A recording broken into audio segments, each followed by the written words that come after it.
This is the story of my 1983 Mercury Marquis Station Wagon. Yes, I owned a wagon. Now, I had also owned something else that was a little odd. Actually, everything I own is a little odd. And that was a Ford Ranger that had been swapped with a 2.3 liter turbo from a 1986 Ford Thunderbird Turbo Coupe. The truck was an absolute blast to drive. It was excellent at autocross and a perfect daily driver. I had just started a family, and ultimately there's not enough room in the truck, and it wasn't quite practical. Now I'm relatively stubborn, and I wasn't gonna accept the fact that I have to sell all of my toys, so to speak, to have a family and give up on that. So my logical answer was to buy a wagon. So I bought this 1983 Mercury Marquis Station Wagon. It was a 3.8 liter V6 automatic transmission, rosy red interior, super low kilometer. Now I have no idea what the kilometers were. I'm pretty sure they were insane, but it was a good starting point. It's based off the Fox body platform, so it means it's the same as a Mustang, a Zephyr, a Thunderbird, right? McPherson in the front and 4-link in the rear.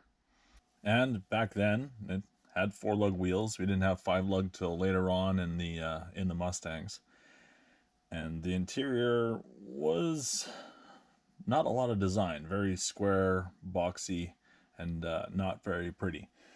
So one of the other things I did is I found a Fox body Mustang that was a 2.3 naturally aspirated 4-cylinder, and the body had some, bad stuff to it, but the interior is nice. One of the modifications that I went through on this build was taking that Mustang dash and making it fit into the wagon. Now, ultimately, that windshield line was the same, so I was able to adapt the tabs that were existing on the Mustang and put them onto the wagon. The lower mounts were actually in the same spot, which makes sense because really it's just a, mass-produced platform, so they're going to share a lot of things that way. So it wasn't actually that hard to put that dash in, and it was a substantial upgrade and kind of brought that car, updated quite a bit, or made it look a lot nicer. So part of the fun in this build was putting in a 2.3 turbo and a 5-speed. Now, obviously, standard transmissions haven't been in wagons since like the mid 60s, so it was really cool to do that and do it in an 80s car, because it kind of didn't exist. And I guess I like the fact that it made people's head scratch, like, hey, that's standard, that never came standard, that's really weird. So I thought that was really neat. There's a whole bunch of other things going on in this car. Obviously there's big sway bars all around. Basically my idea was to take the best of what was put in the Mustangs across the years and fit it in there. Like, it's got aftermarket upper lower control arms. It has caster camber plates. Obviously those are aftermarket products, but it had the biggest sway bars that a Mustang came with, right? Awesome front brakes. Big drums in the back were actually from a Ranger, a 10-inch drum, if I remember correctly. So it was a lot of mix and match to try to make this work, but at the same time, it was just kind of the best of the best.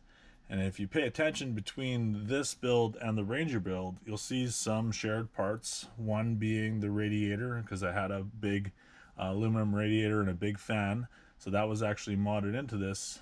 The intercooler, not so much. This one actually gets a watered air intercooler, just based off of packaging. You got to do what you got to do sometimes.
one of the things this car didn't get to do was autocross, which would have been really nice and definitely would have made a statement. The life of this car brought us a lot of awesome memories. It was great to have both of my boys in the back and take them out cruising in this car along with my wife. I will never forget that. It's definitely a chapter in my car builds that I won't forget. This particular car ended up being parted out as no one wanted to buy it as a whole, which I can't believe.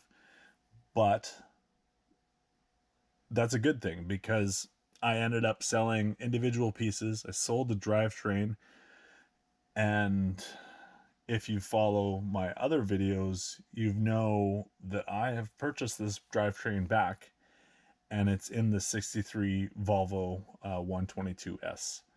So I am not regretful for parting it out because that gave me the opportunity to have that drivetrain back, and it has been an absolute blast.